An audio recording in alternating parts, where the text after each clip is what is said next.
And we're live one more time. We are going to learn something new tonight. Why? Because I'm tired of teaching the same old shit. I kept saying I wasn't going to teach this, but at least it's something new. I'm tired of teaching the same old shit. Anyways, I've been teaching the same old shit for 55 years. I am the High Priestess Phoenix. I am your spiritual healer, teacher, shaman, damn it, seer, oracle, lightworker, starseed, Earth Angel, Mystic, Medium, Psychic Witch, Yogi, Guru, Evangelist, North American Sybil, Messenger of God. I am the Lilith reincarnated. I am thy that gave you the apple of knowledge and wisdom, and I got more for you. Johnny Appleseed. Can you see the chart? Don't worry, it would make no more sense if my phone was standing upright. Let me just show you. Yeah, not really. Just something to stare at.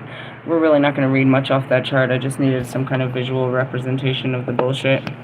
Again, this is being relayed to you from Archangel Metatron. We're talking about natal astrology. Alright, in my Black Arts book, it's called Natal Astrology. Up there, that is Vedic astrology. Vedic astrology is separate from Western astrology.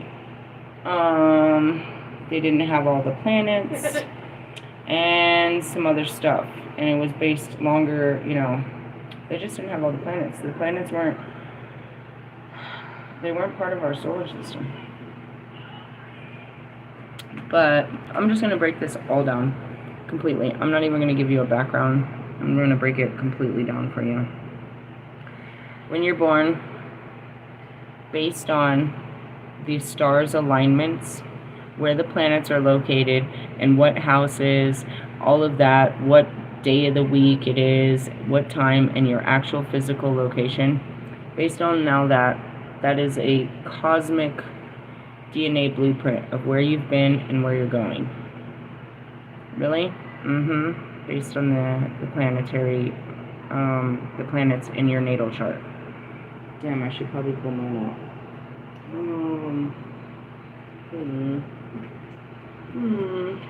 It's not hard because it's in a little book. I just need to find that. Come on.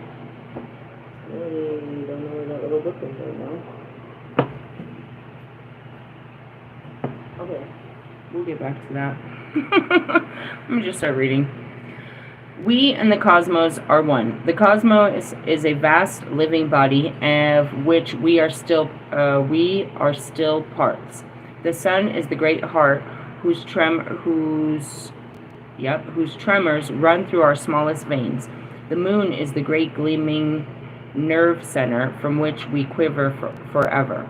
We know that the power that Saturn has over us, or Venus, or who knows what the power that Saturn has over us, or Venus, but it is a vital power, rippling exquisitely through all the time. Now all this is literally true, as men knew in the great past, and they are willing to know again. D.H. Lawrence in the Apocalypse. Okay, that was just somebody's great verse about this. Still wondering where that little book is.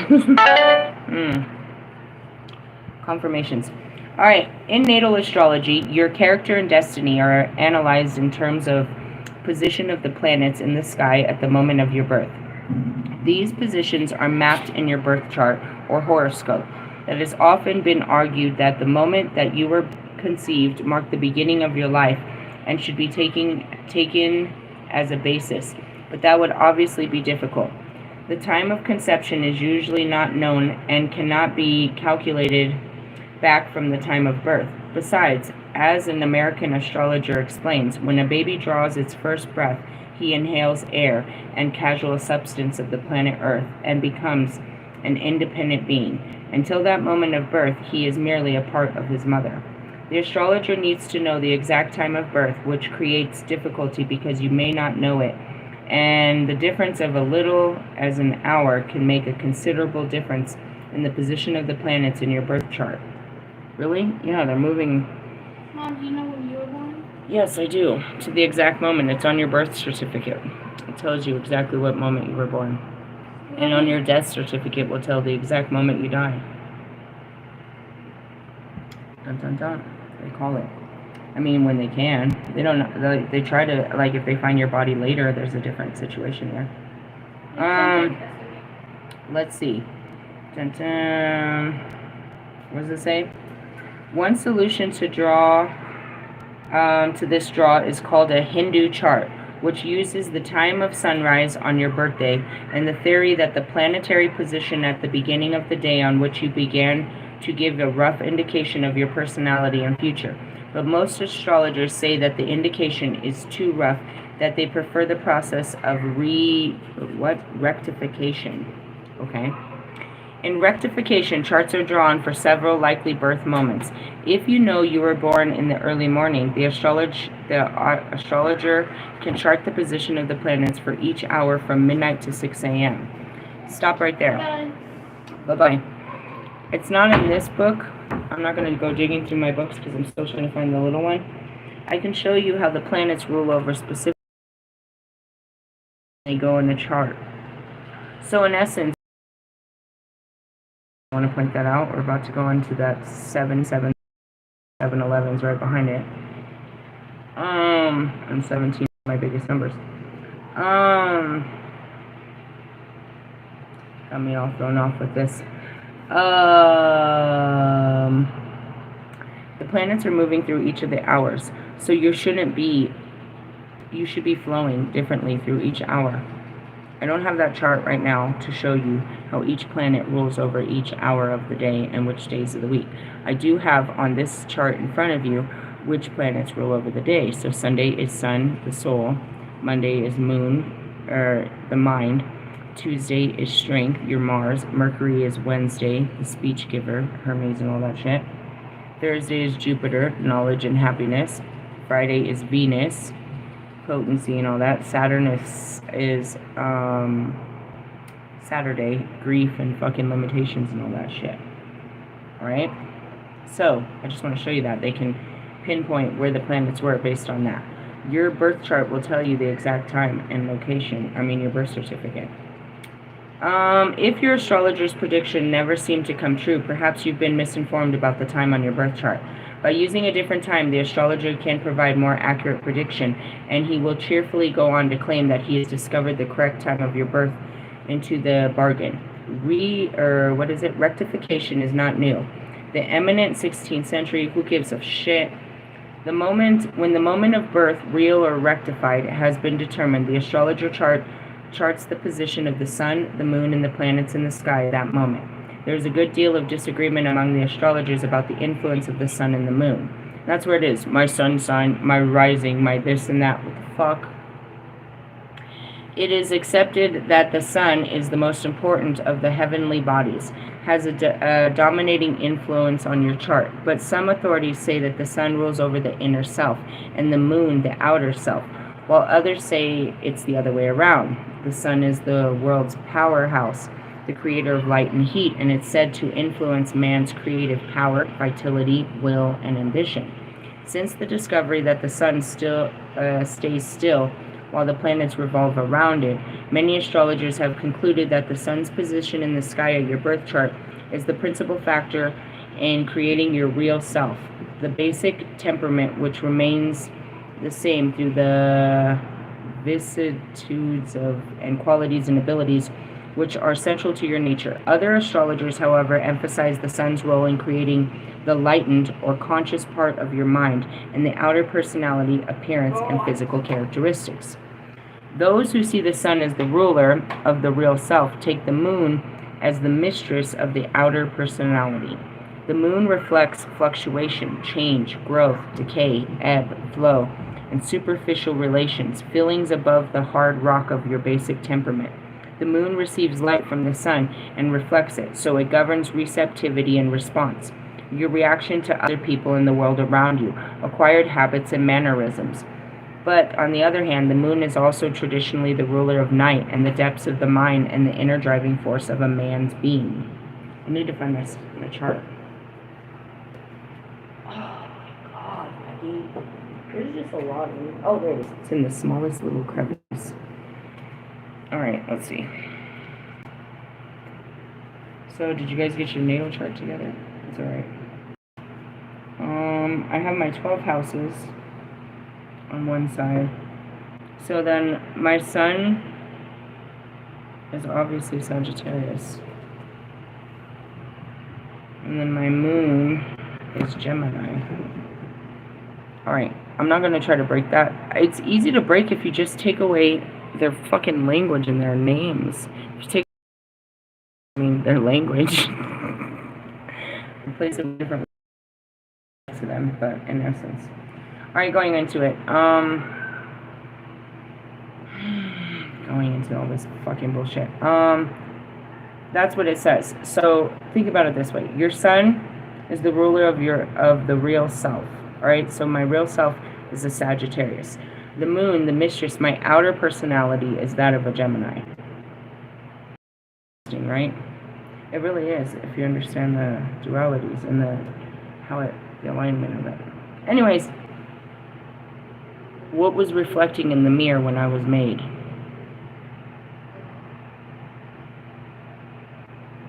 That's how it should be looked at. There was a bit that was coming. That's what that means. The moon was in what part of the sky when I was made? It was in Gemini when I took breath. Is what that means. The sun was where? It was in Sagittarius when I took breath. Okay? So that means, you know what I mean? That's the duality. Okay? Those who see the sun as the ruler, blah, blah, blah, the moon receives, blah, blah, blah. The influence of the planets follow the characteristics of the gods for whom they were named.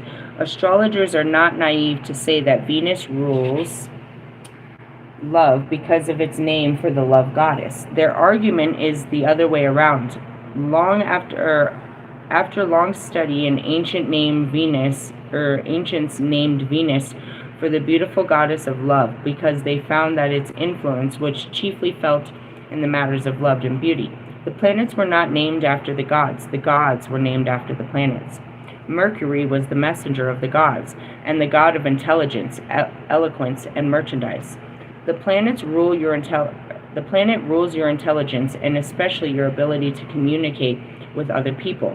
The messenger function. Mercurial means active, sprightly, changeable. If you are much influenced by this planet, you will have these characteristics. I mean, obviously Mercury is a big days in my week. Mercury was a celestial middleman, transferring messages, ideas, goods, and astrologers say that this planet influences you mainly through its connection to other planets. It tends to be a neutral force, which recalls the hermaphrodite of the alchemical symbol for Mercury. Oh, that's why it's got that. It doesn't have a direct. Never mind. You have to know the sign for it. It's funny. Venus rules love, affection, peace, harmony, beauty, appreciation of beautiful things. It governs your emotional makeup and your relationship with other people, and love and friendship. The Babylonians named this planet for the goddess of love, and the Greeks and Romans followed suit, perhaps because it's most often seen as the early evening after sunset and the early morning after sunrise, and so that its appearance seems to set the bounds of night for the time of lovemaking. I love watching Venus right at night. That's when I watch her the most. At sunsets. I mean, plenty of sunrises too. Mars is the planet of belligerence, aggression or aggressiveness, activity, violent energy, determination. Its position in your birth chart indicates how active and energetic you are and in what ways. Oh shit, you don't want to know. That's not good.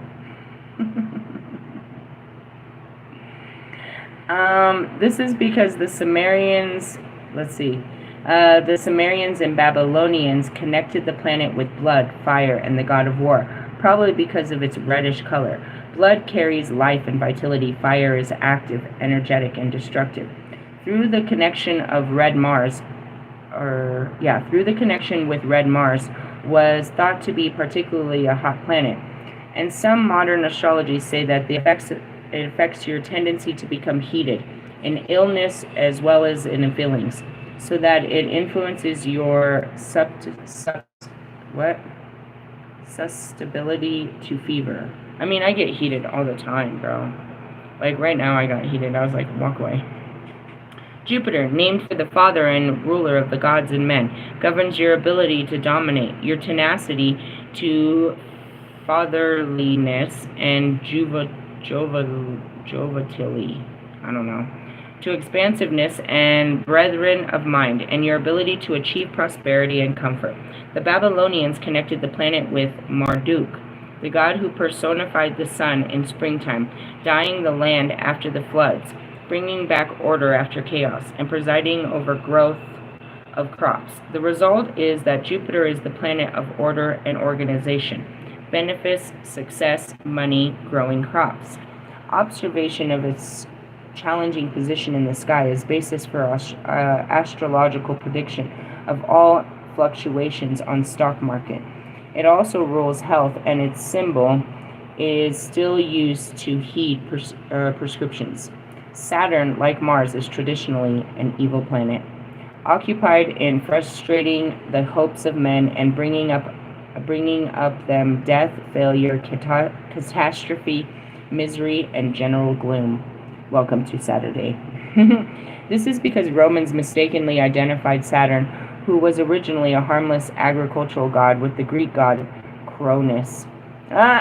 Possibly because both of them had a sickle and an emblem. Cronus was the old and savage ruler of Greek gods who castrated his father Uranus with a sickle, ate his own children, and was eventually tricked into and overthrown by Zeus. Cronus in turn was wrongly identified as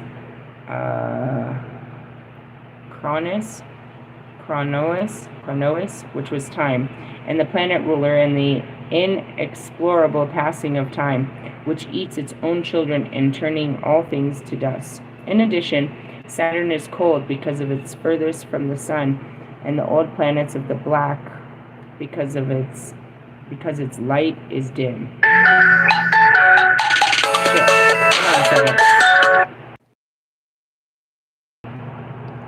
Apologies, I really needed to take that call. Where were we at? We were talking about Cronus. Modern astrologers, who tend to be all sweetness and light, prefer not to attribute evil influences to the heavens, and they see Saturn as the celestial taskmaster, governing all powers of self-discipline and self-control, your capacity for endurance of responsibility. Their picture of Saturn is still not a very cheerful one, and they seem to be in awe of the planet, which they personify more often than others. Where's my Saturn? Oh, God. That's interesting. Anyways, the picture of Saturn is still not a very cheerful one, and it seems to be in awe of the planets. Yeah. The Hollywood astrologer Carol, self-styled world's greatest astrologer, says Saturn is his astrology and you. Under his influence, you get exactly what you've earned, not one whit more or less. He is justice and only gives you that which you are entitled. It's funny because as they talk about it, it's like, self-control, self-discipline. You know what I mean? We're currently, where I'm at, and I've brought you with me, where I'm at in the tree of life is in Saturn, which is in the thrones, which is literally with Christ, with the ascending masters, with Melchizedek, and I'm currently working with Metatron. And that's where all of this is, and I'm teaching you that's exactly what we've been teaching you, is self-discipline and self-control over yourself, endurance, and, bearing responsibility. We've been reflecting on this all week. The discovery of the planets, which are not known to the ancient world, has caused astrologers much hard work and considerable irritation over the last 200 years. The new planets did not fit neatly into the astrological scheme of things. Astrologers have tried to discover the nature of their influence by calculating their position in people's birth charts and gauging their effects on people's lives. Important political and social events occurring after each new planet's discovery are also taken into clues to the astrological nature, but the main emphasis is still on the god for whom the planet is named. I noticed that. I noticed certain timelines. Something happened, it already passed.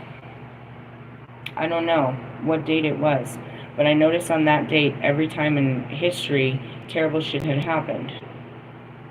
It was the beginning of wars, over and over and over, every time this fucking planet or this happened. I didn't know if it was a planet, but I just noticed a fucking pattern in time. A wrinkle in time is what they are. I spent a lot of time watching time. Watching the past and how it plays out in the present and how to stop it from the future. He says we're not Time Lords, but we are. This is our time to shine. As long as we do something we've never done before, then we break time. All we have to do is fight our fears and break out of this. Break the matrix. In the essence, do the things you think you cannot do, the things that are limited. It's just a holograph in front of your face. I'm seeing this thing, and it's like you see a wall, and you're touching it, and it looks real.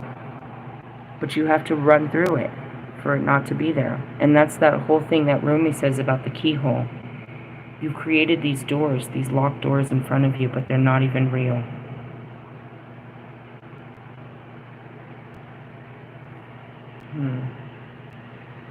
Here we go. Here's these planets that they didn't know. They had to watch them and see how they would influence people. It's kind of like, I mean, really though. Important political blah, blah, blah. Uranus was christened for the Greek sky god who was deposed by Cronus and was the father of the Titans. The Cyclops and the 100-headed ones, who were probably personifications of violent upheaval and convulsions of nature, eruption, tidal waves, earthquakes. Dude, that shit that's happening in fucking Texas is unreal. Isn't it? That's unreal, bro. God he released the Nile fucking river on them motherfuckers, bro. He fucking did. I can't believe that. I'm trying not to watch because of the sad part is how many children are missing. Mystic Camp. There's 27 children missing, bro. They're not missing, bro. They're not swimming upstream, bro.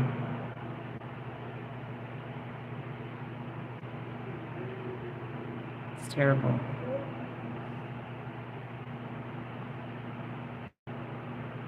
And I heard it right here.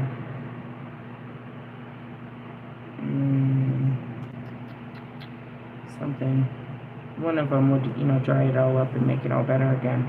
But I'm just saying, that's fucked up. I watch God's wrath in the weather. I watch the weather, for sure. And he said that they were going to get fucked up. He said he was going to fuck up the South this summer. That's fucked up, isn't it, though? The South is taking a killing, bro. They're taking a killing, bro. Uranus was christened for the Greek sky, the Cyclops of the eruption, tidal waves, earthquakes. It is the planet of sudden, and that's where it is. Uranus moved, right? Of sudden change, upheaval. Did you hear that? Something fell. I wasn't even looking. And revolution. Its influence may make you willful, independent, impatient of restraints, wild and unconventional, likely to do or say particular and unexpected things. It's the planet of originality and invention. Because Uranus was the father and the originator of all living things, it is also the planet of electricity, because it was the god of lightning. Neptune, named for the Roman god of the sea, is the planet of impressionability. Because water is fluid and shifting, it takes the shape of any container. It governs spiritual and psychic matters. It got really cold in the room. Really? Yeah, that fan's not even fucking facing me. I feel a freezing breeze. Maybe the air conditioner turned back on. I feel a freezing breeze on my belly. Astrologers are not certain about Pluto, but usually treated the planet of change and transformation because Pluto was the lord of death and the underworld, though they agreed that its influence on human life has not yet been sufficiently studied. To draw your birth chart, the astrologers need the method of describing exactly where the planets were in the sky of your birth. To locate any position on Earth's surface, We use the grid of imaginary lines and the lines of longitude and latitude. What are those? Ley lines, I told you. Energetic lines. And we can state the position of any place on Earth in the terms of these lines. In some way, astrologers can use imaginary measure rods, the zodiac, to describe the position of the planets in the sky, blah, blah, blah. And then it shows some diagrams. I'm going to move past the diagrams. And then there's more diagrams, Jesus Christ. In reality, the sun is not a constellation, is not in the constellation Aries, though it was 2,000 years ago, but in the constellation Pisces. When an astrologer today says that the sun is in one sign of the zodiac, it really is in the preceding sign, which seems to cast some doubt on the astrological findings for several hundred years past. But astrologers distinguish between the constellations and the signs. The constellations are the group of stars in the sky. The signs are artificial divisions of the sky and are not affected by precision of the equinox or the phenomenon which caused the difference in the sun apparent position in the constellations. This distinction was drawn by, oh my gosh, I'm going to say Ptolemy because it's Ptolemy. I'm going to say the T is silent or the P is silent. Ptolemy. Who wrote this word? The father of medieval and modern astrology in his Trita Biblios. But astrologers are on treacherous ground with it, because much of their doctrine comes from astrologers of the ancient world to whom the signs and constellations were identical, and the names of the constellations have considerable influence on the astrological nature of the signs. What the fuck are they talking about? Well,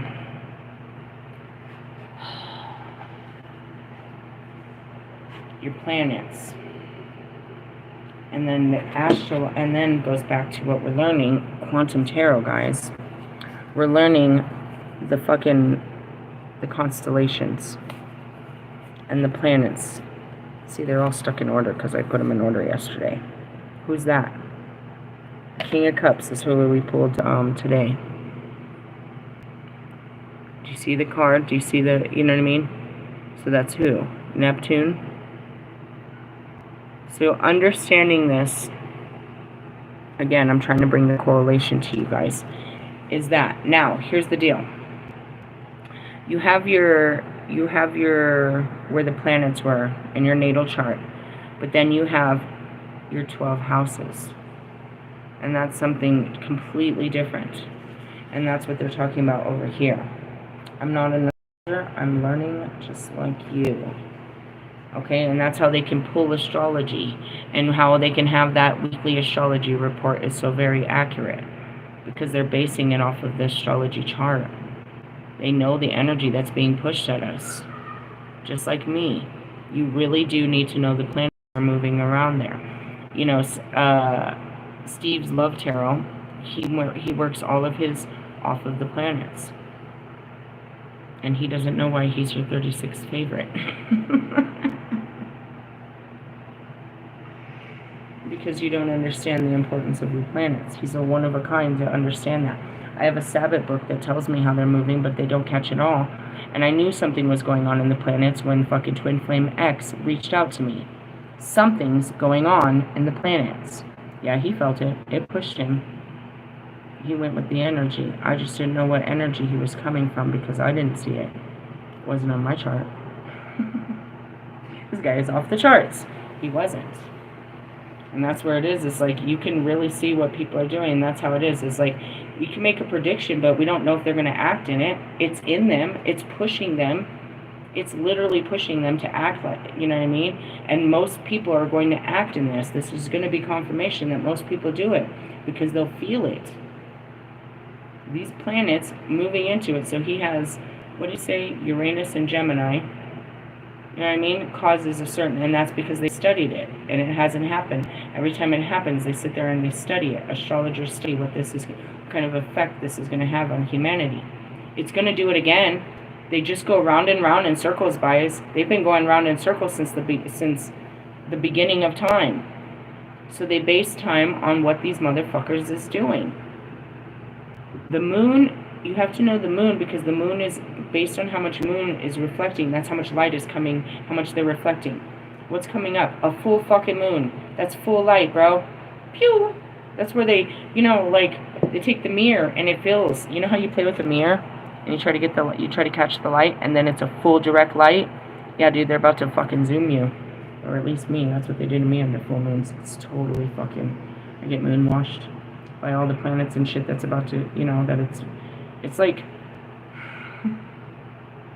such a stupid fucking download and only for a ghetto bitch like me.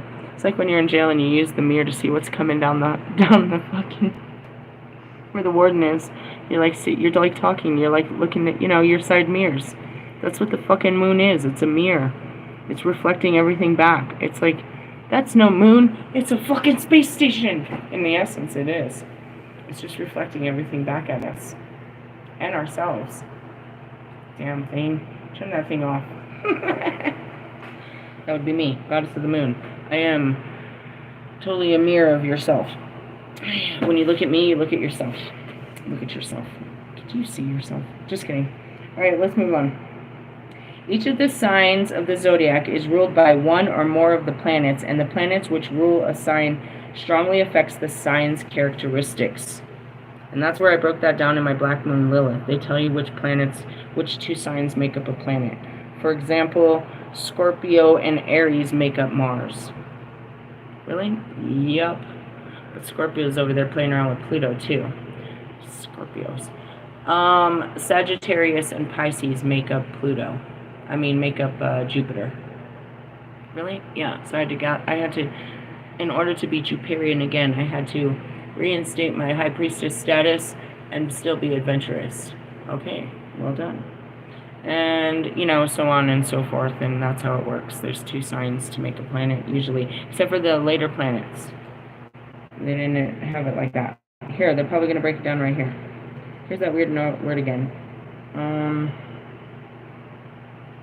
The origin of the rulership is lost in the midst of the iniquity, but it seems to be based on the logical system. According to... There's that word again. Okay, is the P silent or the T? What do we think, people? The P? Why is it capitalized then? I think the T. Ptolemy, I don't know. Written in the early 2nd century AD, the two signs which cover a period of maximum warmth are Cancer and Leo, July and August, so they are ruled by the moon and the sun, the bearers of light and heat. Really? The two opposite signs are Aquarius and Capricorn, belonging to Saturn because they're the coldest planets and the furthest from the sun. Jupiter, next to Saturn, rules the next two signs, and Mars the next two. Mercury is never further from the sun, than one sign in either direction, so it rules the next sign to Leo and Cancer. They're talking too much bullshit. And Venus, which is never further than two signs from the sun, rules the next two signs. Diagram. Alright, that's stupid as fuck. Why did you have to say all that? There's a diagram that shows it all. Quadripolysis and trisopolysis and something. Oh my goodness. So, cardinals are Aries, Cancer, Libra, Capricorn. Fixed are Taurus, Leo, Scorpio, Aquarius. Mutable or common are Gemini, Virgo, Sagittarius, and Pisces. When the position of each planet in the zodiac at your birth has been discovered, the number of planets in which quadruplicity is counted. If the sun, moon, and all eight planets were in the cardinal sign when you were born, for instance, you will have strongly cardinal characteristics. Let me have a look at this bitch here. Cardinals are what? No. I don't really have any of that shit in my shit. Really? Nope. Mine is pretty basic, bro. Are you serious? Yeah, bro, I got a lot of Sagittarius in this shit. Really? A lot. Let's see. The cardinal signs mark the beginning of each of the 4 seasons. Spring, which is Aries. Summer, which is Cancer. Autumn, which is Libra. Winter, which is Capricorn. When the sun enters each of these signs, it is moving into a new section of its course, leading the way into a new season, causing seasonal change on Earth. By above as above, so below reasoning, in the majority of the sign when you were born, you may be restless and always anxious to be on the move, a natural leader and pioneer, a person who sets things going and starts things happening. If most of your planets were in fixed signs, you are rather dull by comparison. When the sun is in these signs, the season is full swing, firmly established and fixed, and you will tend to be stable, solid, or unadaptable. Ew, that's no fun. Signs mean change, an old season giving way to the new ones. If this is your group, you will be changeable and adaptable, sometimes positively unstable. You may have a strong bend for service to others because the old season is unselfishly withdrawn for the new, or so that the year can proceed on its way. Triplicities: fire, earth, air, and water. I think you guys know your signs. The numbers of planets in each triplicity is your chart is also counted. If your planets are predominantly in the fire signs, you have a fiery characteristic.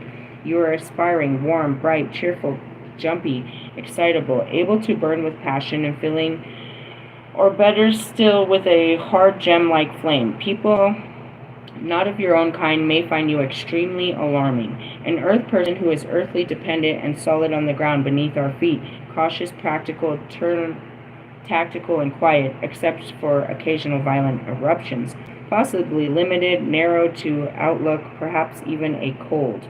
Air people are light and lively, gray, intellectual idealistics, free and easy, but sometimes rather air-fairy, and too much inclined to talk hot air, and their heads in the clouds. The watery group are naturally watery, sensitive, emotional, deep, intuitive, secretive, unstable, treacherous, perhaps wet, sloppy, or drips. Astrologers do not regard this kind of thing as merely wordplay, but all the words in introverted commas in this paragraph come from Margaret Holmes' so-and-so. Jesus. Astrologers share the magician's belief that an association between two things in the human mind is evidence for real connection between the two things in the universe. It just keeps going on. I'm not starting with Aries. It starts with Aries, goes on to Leo, and then Sagittarius. Sagittarius, the third fiery sign, is also a mutable sign, and its narratives are correspondingly fiery but changeable. Ambitious, clever, imaginative, they show inconsistency and an inability to concentrate. The ruling planet Jupiter brings them breadth of mind and a bold, generous character, but they can be domineering, and Sagittarian women are inclined to air their opinions too loudly and too often. This is a sign of the centaur, and Sagittariuses love travel, movement, hunting, the outdoors, sports, animals, especially horses. The centaurs being half horse. Then it goes into all your great signs and all your greatness, and let's hear about your greatness. I've yet to hear about your greatness. I'm going to move on past all your guys' greatness. Astrologers use special tables called ephemerides, I don't know, to find positions of the sun, moon, and planets at your birth. These tables show which sign was your eastern horizon, your birth chart, the point where your eastern horizon appears. This must be your, when they're asked, I have a, something moon rising or some shit. Jesus.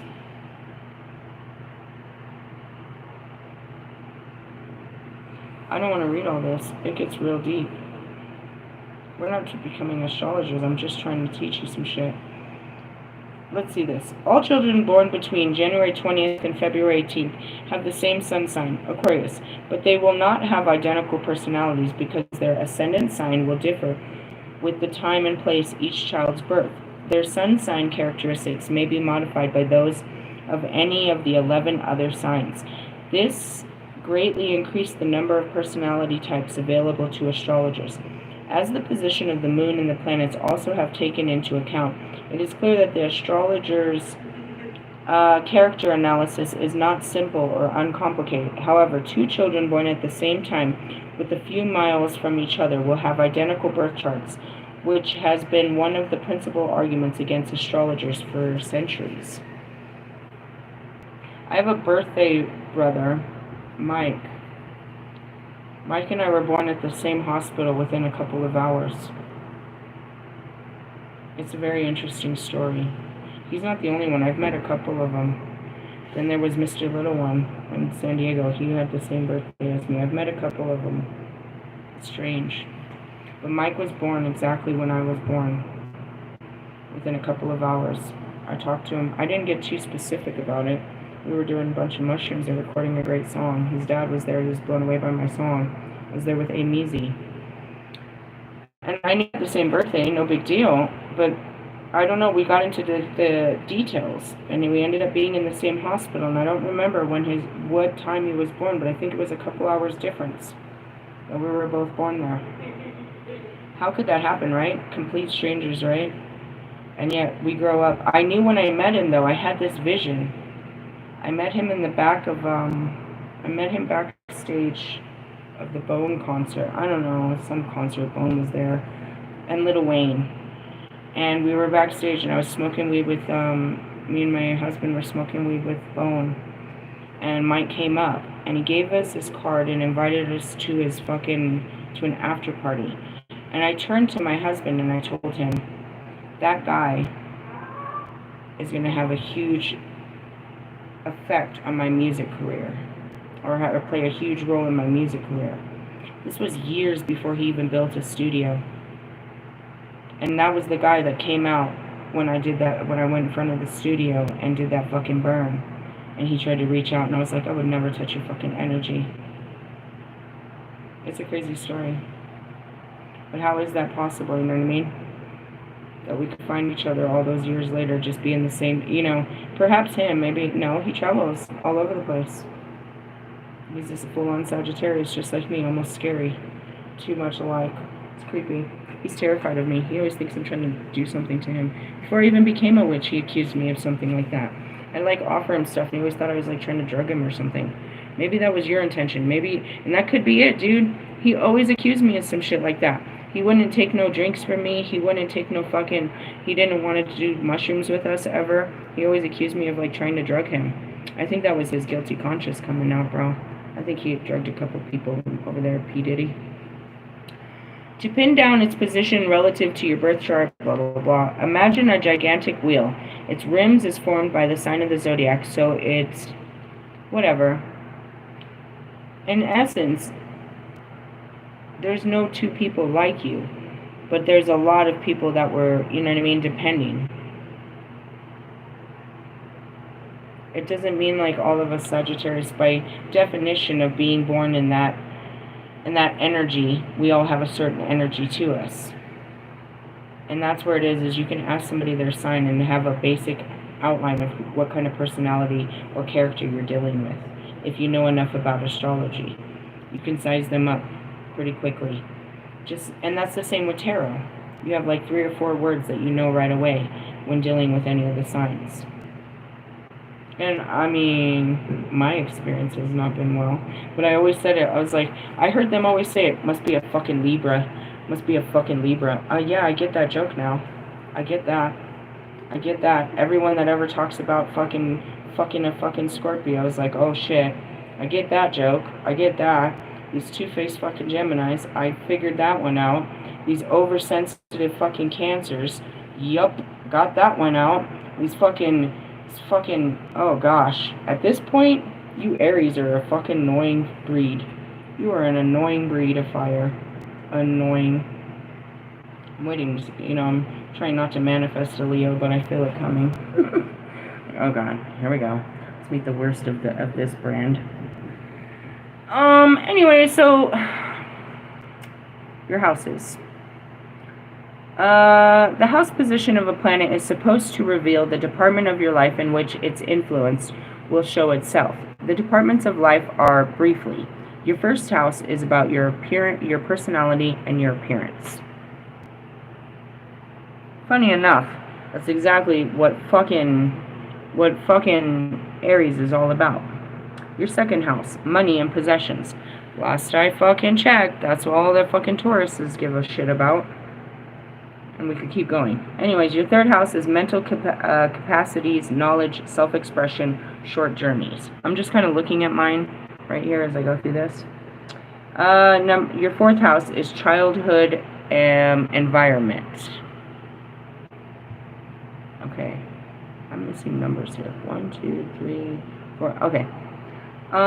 Your fifth house is children, pleasure, love affairs, risk, and speculation. Interesting. Let's see. Your sixth house is health, work, services rendered by you to others or by others to you. Your seventh house is your close relationships in marriage, love, and business. Interesting. Your eighth house is death, legacy, and other sources of gain. Your ninth house is religious and philosophical views, travels, and dreams. Your 10th house is career, status, reputation, and responsibilities. Your 11th house is friends, social life, hope, desires, ambitions. Your 12th house is enemies, secrets, the unconscious mind, limitations, self-imposed or imposed by others. The planet's influence affects your particular way in a zodiac sign and its particular life or particular area of life in a house. For instance, Venus in Pisces is supposed to produce an impractical, dreamy character. If Venus is in Pisces in the 5th house of your chart, this may mean that you will be dreamily impractical about your children, and also that you should avoid plunging heavily on the stock market. If Venus is in Pisces in your 11th house, you may be dreamily impractical about your hopes and ambitions, and perhaps you should wake up to reality. Unfortunately, astrologers do not agree about the proper method of drawing the houses in the chart. Some use the system invented by so-and-so in the centuries, blah, blah, blah. Alright, so that's how you're supposed to look at it, is based on the chart that's right in front of you. That's somebody's chart. You could see my eyes are going very blurred right now. I can't get them to focus. Why? I don't know. I'm looking at too much stuff at once. I can't get my eyes to focus on that. I need my reading glasses. I mean, realistically.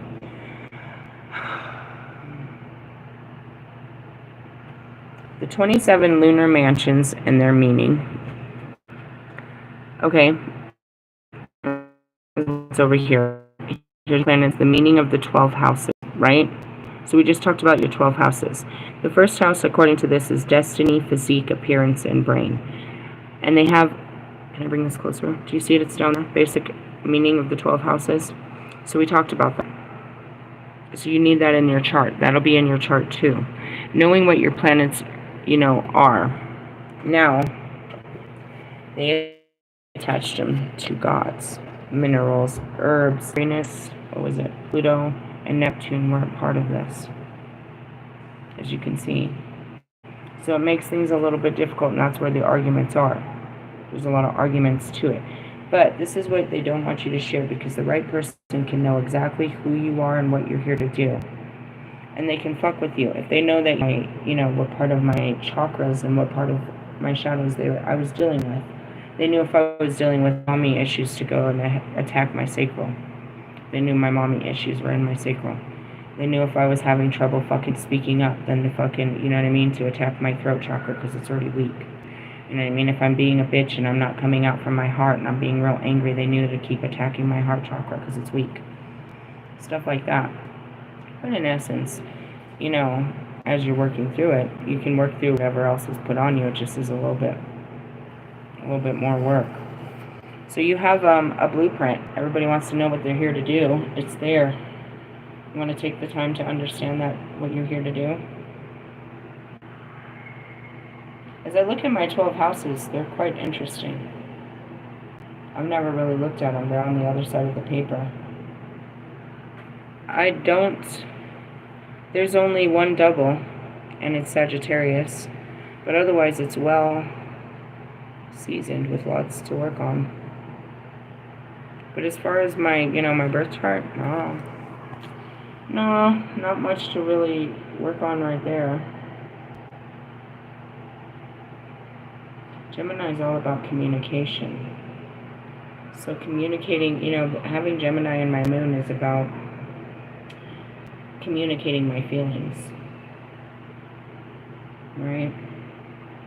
If your Pluto, let me see if I can help you to understand a little bit of this. Is there anything else we need to learn about this?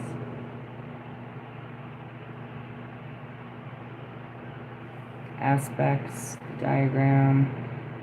This is where they pull all these angles. Favorable numbers 3, 5, 6, 12, especially 3 are lucky numbers in the trine.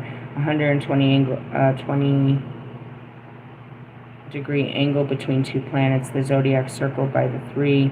Okay, that's getting a little too deep. We're going to stop this. What does this say?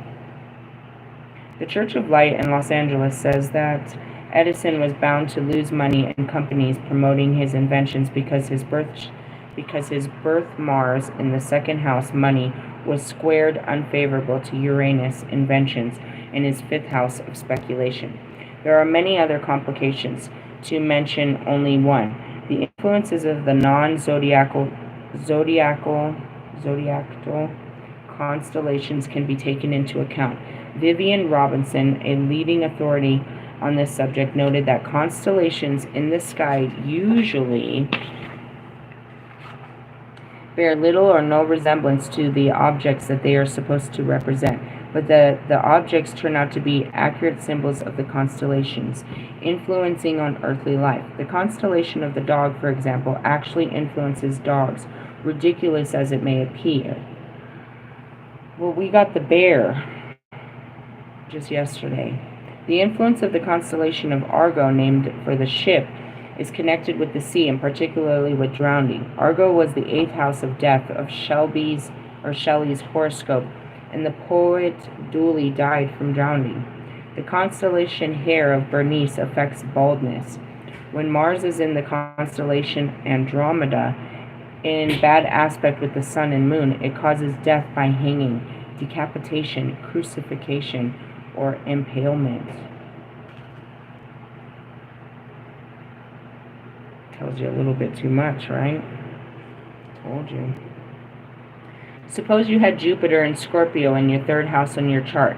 This could be interpreted as expansive influence of Jupiter will show itself passionately Scorpio in mental capacities, which is your 3rd house. If your astrologer repeated this statement to you as it stands, you would probably not get greatly impressed. He has to translate the words, which means something. The trouble is, the number of the ways in which to do this are almost limitless. He might say that you will have a strong desire to broaden your interest and mental outlook, or he might tell you your mind is obsessed by sex, or he might say any of the 100 of things. He could also equally well have stated the same planetary position in entirely different key words. As influence of Jupiter to prosperity will show itself secretively Scorpio in short journeys, which is your 3rd house, which perhaps might mean that you should be able to make money as a bookmaker. The wooliness of astrological language is one of the reasons of constant failure of astrologers to agree in the interpretation of a given set of planetary positions. A chart can be interpreted in so many equally legitimate ways that 2 different astrologers are almost certain to produce 2 different interpretations. The fact that many astrologers' predictions are all so embracing that they can scarcely fail to come true is also due to the vagueness of the astrologer's language as well as his natural caution. Let me give you some context behind that. I'm going to use my Black Moon Lilith cards that we used earlier. We're going to get out of the 12 gates. And in here, past the 12 gates, it talks about, I brought up Scorpio. I'll talk about Aries. We'll talk about the 3 that are up here. Why? Because they're all in my chart somewhere. Alright. I went to Eve. Not helpful. Divine Feminine Awakening. Thanks, Eve. Get out of my face. We need the signs. Scorpio. Alright, so this oracle is calling you for the transformation to heal your deepest shadow. Dark energy from childhood or ancestral traumas can project into your reality, holding you back from your true authentic self. It can feel like an arduous process, like the dark night of the soul. But on the other end of this journey is self-empowerment. Scorpio is both challenging and rewarding when integrated. Symbolized by the scorpion, it's a fixed water sign which represents the depths of emotion, secrets, crisis, the occult, and sexual power all live under Scorpio. Mars, the god of war, and Pluto, the lord of the underworld, both rule this over Scorpio. Think about this. Scorpios are ruled by the god of war and the lord of the underworld. While you may not see the intensity at first glance, it bubbles fiercely under the surface. Alright, so you can experience sexual trauma, power struggles, or crisis which can create suffering in the present. As a result, you repress difficult events leading to conflicts and challenges. This can affect your personal power as you tend to give it away to others when you are not careful. And I told this whole story, my whole story yesterday about doing this. We see this manifest in the life of Johnny Depp, who had Black Moon Lilith in Scorpio, who grew up with an abusive mother. You can alchemize this dark energy into light through shadow work, practicing boundaries, and releasing the past. Right? Alright, let's go into Aries. Oh, Libra's in front. Relationships are delicate balance. Black Moon Lilith in Libra indicates the resolution starts with you. You may currently be experiencing power struggles with others. It's up to you to change if you want to break the cycle. Lilith in Libra can create feminine shadow around relationships, balance, love, and beauty. Venus is the planetary ruler of Libra and invokes the energy of fertility goddess of the ancient Rome. Symbolized by the scales, Libra represents balance, duality, dynamics, and relationships. When Black Moon Lilith is in the sign of Libra, your relationships can feel karmic. Discord can ensue, like Whitney Houston. Codependency or unequal relationships create inner tension, leaving you feel unworthy. You may be hyper aware of your physical appearance. Feeling the drive to fight for justice and equality in the world can also be a desire. Do not allow others to dominate you. Instead, aim for them with complement and balance. Okay? And then going into Aries. Leo, Aries. When this card appears, the universe is calling for you to embrace your desires, set boundaries, and say no. You may feel the need to take on the world by yourself, rejecting support from others for fear of appearing weak. This can leave you feeling depleted. And that's what we talked about in the Ten of Swords. The lesson here is that you can both lead and rely on them for support. The first step is to change your belief around independence. Aries is the first sign of the zodiac, ruling over self, identity, and personality. Symbolized by the ram, a fire sign that prefers to blaze its own trail. Black Moon Lilith here can feel like you're forced into a role of having to do everything on your own, and your desire for natural tendency towards independence can trigger others. The mother may have had to lead heavily on their masculine energy to support the family, like Billie Holiday. Okay? This can be an inherent pattern of self-reliance and a fear of support from others that can leave you feeling unfulfilled. Do you see what happens, what we're supposed to face, what kind of dark shit you're supposed to face as you move through the sky? Do any of you have any of those problems? Have I not been dealing with all three of those people? Yes. Yes. I keep talking about fucking Bobby. I got Wolfman, Russ, and fucking Marshall. They're people that are bringing up, my problems. They're just the energy. All they are is a force of energy that forces that energy out of me. I'm nothing more than the mirror. I'm the goddess of the moon. I reflect everything back to you. I match energy. That's why it's so extremely important for you to be in the right energy. Seriously? Because I follow the lead. In essence, I will burn it down if it's, you know what I mean? But I have to, I don't play the energy. I go with the flow of the energy until it becomes, until I, go against it. But that's how it is. Now think about it. How many of you guys have friends in specific signs that bring out specific things in you? Do you know why? Because it's in your chart. They're activating your DNA chart, your cosmic chart. That's why you act differently with different people. Lovely, isn't it? Yeah, I could dissect you in more ways than you want, but it's not really useful. Just work on yourself. Is how that works. So that's what I was trying to show you as the moon, as Black Moon Lilith. So we are, obviously, I'm here. And as the moon moves through these signs, this is what we're called to deal with. Now, it also goes through the planets. So, let me see if I can find a planet. Adam, Leo, nodes of the moon, Saturn, Mars. And that's what it's talking about. So on a Saturday, let me read this. I just put it all the way. Excuse me.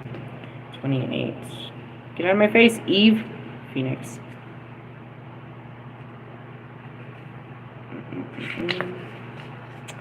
Saturn teaches us the gold in life comes with age, hard work, discipline, and structure.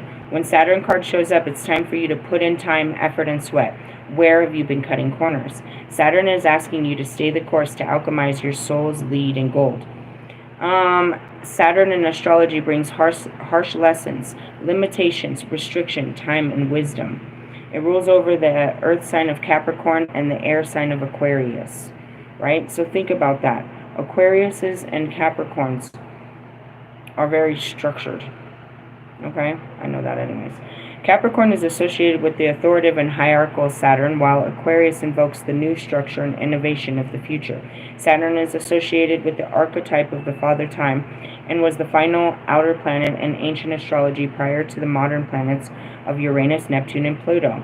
Therefore, Saturn is associated with reality, boundaries, and limitations. And that was it. On Saturday, you're being pushed to, push your reality, your boundaries, and your limitation. How? Using those outer planets. Using Uranus, Neptune, and Pluto. Right? So, Uranus, the spark, there's intuition, and then there's death. You had to push the limits. Push the limits. And then it talks about Cronus, blah, blah, blah. While Saturn can be difficult to handle, it's a maleficent planet, one that brings hardship and difficulty. It can also bring a positive force of transformation in our life. And then you can find out according to your astrological sign. So where's my Saturn? I don't know. Where are we at in Saturn? Oh, lovely. Sexuality and rebirth. That's where I'm always pushing my limits in sexuality and rebirth. Why? Because God's great like that. My Saturn is always in Scorpio. I always have to push it. Why? Because my powers were restricted as the Lilith. Programming. Just programming. Modern day programming has bound me from my sexuality. Really? Yeah, told you it's in there. Let me get around my Scorpio. Tear his ass up. Happens all the time. I'm not supposed to be around his ass. He's got a wife and shit. Find me another one, I suppose. Oh, burn. No, I don't need to find nothing. I'm not looking for shit. Especially another fucking lesson. Essence, that's all they all are. But funny how that works, isn't it, though? So when you meet in a Sagittarius, guess what's going to happen? They're going to push you to be adventurous. When you meet a fucking Cancer, they're going to push you to be fucking sensitive. People, they bring it out. Bring it out. And that's why, going back to this sign, where's that one? The first one, this astrological chart right here, I'm going to end on this. It shows who you get along with, who you don't.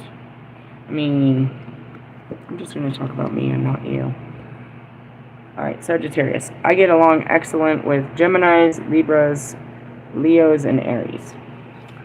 I'm pretty good with Virgos and Sagittariuses. I'm okay with Cancers, Pisces, and whatever that fucking sign is. Who's that? What is that? Is that your sign? And I'm not knowing your sign. Pisces. I have a hard time getting along with those guys, which are Scorpios. Go figure. Capricorns, and there's that funny sign. What is that funny sign? Who are you? Who are you, funny sign? Who are you, funny sign? Taurus. Makes sense. That's just compatibility. Why? Because I'm fiery. Naturally, I'd get under their skin. Let's see. Look at Pisces don't have anybody that they don't get along with. They get along with a lot of people. That's interesting. You guys are really adaptable, huh? Does anybody know a Pisces? I probably do. I just can't think off the top of my head. Interesting. Let's see who doesn't get along with people the most. Nope. Not really. Nobody really has a huge chart of tricky. Just Pisces are easy to get along with. Aries seems to be easy to get along with. I don't get along with you. I don't like you. We're supposed to get along just fine, but you're an idiot. Why? I don't know. It's something about the way you were raised. I'll blame your mom until we can find out something different. It wasn't our Father who art in heaven. But it's funny because as fire signs are supposed to stick. Fucking Leos love me. Fucking Aries love me. Fucking Geminis. Yeah, we know that. Don't we though? Fucking Libras. Yeah, don't you love me though? I mean, realistically. Interesting, isn't it? Yeah, compatibility. Meaning you can still get along with them, it's just they're not really going to get along with you that well. Really? Really? Really? Really? Anyways, moving on. So did you learn something? I know, it's a lot of information. Get you a natal chart, and it'll help you to understand, you know what I mean? When these planets are coming around, you'll be like, oh, let me look at my natal chart and see what I'm supposed to work on. Okay, yeah, I'll make sure to write that down too. In the essence, it's just kind of, all it is the knowing. Everybody does all this divination to know what's coming. Doesn't matter, it's still coming. The knowing is just to prepare you so you can handle what's at. You don't really need to know, you just have to have the right mindset that no matter what comes at you, you're going to handle it. And do your best. And if you didn't fucking pass the test, don't worry, that motherfucker will come back around to test you again.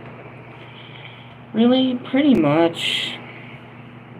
It's not a pass or fail. It's always a progression. It's more like a progress report. It's kind of how it is. I mean, and then I look at some of you and I'm like, Jesus, you're not learning shit. You're not growing at all. You're not going with the flow. And it's so funny because I started in the beginning and that's what Twin Flame number 2 told me. I wonder what his sign was. He was pretty arrogant. I think he's a Virgo. I feel like it. If he wasn't Amy's, he definitely was. You probably both are. Now that I'm saying it, I have them written down somewhere. Confirmation. Oh, I gotta go. Basically, yeah, the chart just tells you, and that's really what it is. It's like, do you want to know where you came from and what you're here to do? Go ahead, go pull your chart, and then get to work. Which is what? Just live your fucking life, dickhead. And that's it. Push your limits. Push your limits, dude. How often? As often as you can, but especially on a fucking Friday and Saturday. Listen to your heart and push your limits on a fucking Friday and Saturday is how that works. On Wednesday, you know, that's how it is the flow of it. And then throughout the hours, yeah, you'll learn how to ride the flow. You'll be moving with the planets. Speaking of which, I feel the fucking the 10-day energy changing. Hold on. Oh, shit. Beavis. Seriously? I feel it. What day is it supposed to change on?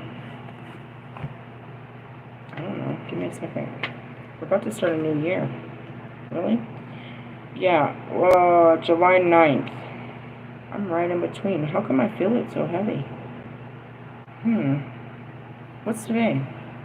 The 5th? That's not too far away.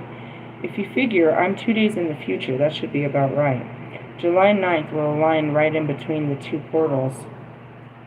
What is it? I don't know. It's card number 33. What is it? I don't know. It's coming.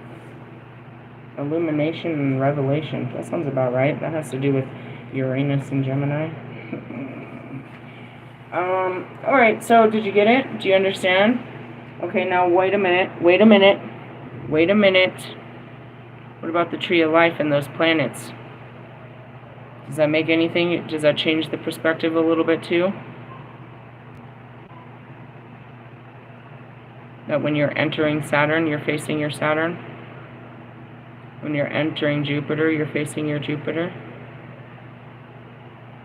But what about the other 3 planets? I tell you what, fuckers. I tell you what, it's hidden everywhere. Alright, that's all I got to give you. Why? Because I gotta go. I love yous. Laters. Bye-bye now.